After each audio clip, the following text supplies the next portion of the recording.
My name is Greg Walton. I'm Chief Information Officer at El Camino Hospital. I'm here to speak today and network with the participants. Well, I'll be speaking about the journey that I've taken with El Camino over the last 23 months.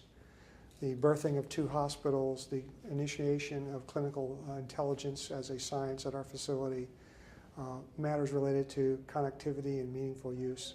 Generally what we've been doing for the last 2 years or so. El Camino was actually the first hospital in the world to do provider order entry of orders on a computer. That occurred in the late 1960s, and ever since then we've had a history and tradition of innovation.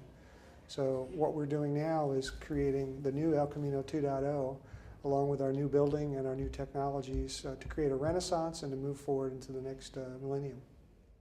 Well, about 8 years ago, we committed to building a brand new hospital, and that was partly a function of the earthquake challenges that California faces, but also the realization that by the time this building was complete, our current building would be over 45 years old. So we have created a brand new hospital. It opens in about 2 weeks, and it will be a marvelous facility for patients who will come there to get the state-of-the-art treatment that we can provide. Well, you know, physical buildings have a lot to do with activities in healthcare. And while it is really all about the patient and the caregiver, caregivers depend on their surroundings to give the best care. So in our case, our facility is a quiet hospital. The noise levels that have been designed out of it are significant. It's also totally illuminated with natural light in addition to artificial lighting. So even in the ORs, where people spend half their days if they're surgeons or nurses, there's natural light. It also has a Disney concept, so we're very service-oriented and employees are instructed on how to behave on stage and off stage. 85% of the rooms are private, so patients have the opportunity to recuperate in very gentle settings that are large rooms that accommodate families because we're very interested in making sure the families are part of the care as well. Well, providers face an array of challenges. It's never been more exciting but more challenging in the U.S. Today to deliver health care. We're facing an aging population. We're facing new types of diseases and disease breakout. Witnessed the swine flu as a very special challenge this year. We're also facing tremendous pressures on reimbursement. So doing more with less, working smarter, dealing with labor resource constraints are all the kinds of things that continue to challenge providers. So healthcare IT will help in many of those areas and will make it a little better as the pressure continues to increase. Well, the current legislation today is really a national effort to accomplish long-term goals. And I think it's important to keep in perspective that while healthcare IT is not the answer, it is certainly a useful tool to generate data that will be used in clinical information, and that information will be used to improve care over the long haul and to make a difference in patients' lives.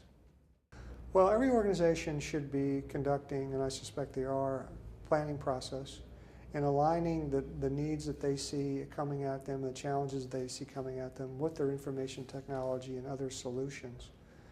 And so the steps you take are, first, a very effective organization, getting the right people on the bus, as it were. Effective planning process to make sure you know where you're headed and why you're going there. And then from an IT level, how are you going to support the strategies of the organization with IT strategies and technologies that bring about the earliest results and the best results that you can afford given the challenges of your own particular circumstances. Well, you know, technology changes very fast, and I think it's important in that planning process I mentioned earlier to understand the kinds of needs that an organization is going to have. Every hospital is on a different journey, and so depending on where they are and what technologies they have to really look at both the requirements of the new legislation, but also the requirements of their organization. So the two aren't necessarily the same. Healthcare is changing and more of it's becoming ambulatory. More patient experiences are expected by the consumer and their families. So thinking through that, looking at the technologies that are available, and there's many of them, and putting together a portfolio of solutions is part of the job that the leaders in each provider organization have to manage.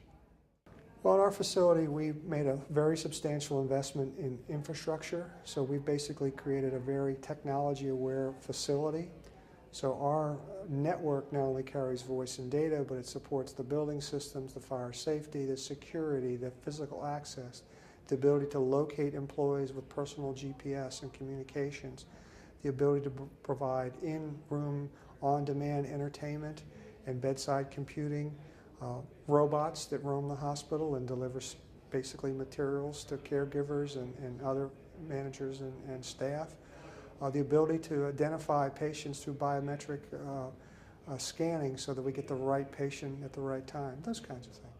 You know, in our particular case, I think they feel very comfortable. Being the hospital of Silicon Valley, it's all around us. Many of the folks that come to our facility to either birth their children or to be treated for cancer or heart disease are familiar with technology and welcome the fact that we're very aggressive with it, trying to innovate with it, trying to stay on the leading edge as fast as possible. So I would say in our community, they're very receptive.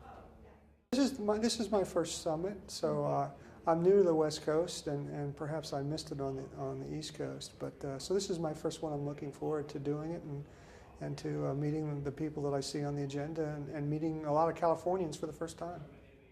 Well, I think activities like this, a summit such as this, is always beneficial because when you bring together lots of experts, you gain ideas. And ideas are the currency for future commerce. So I think it's particularly important to avail yourself of these kinds of opportunities.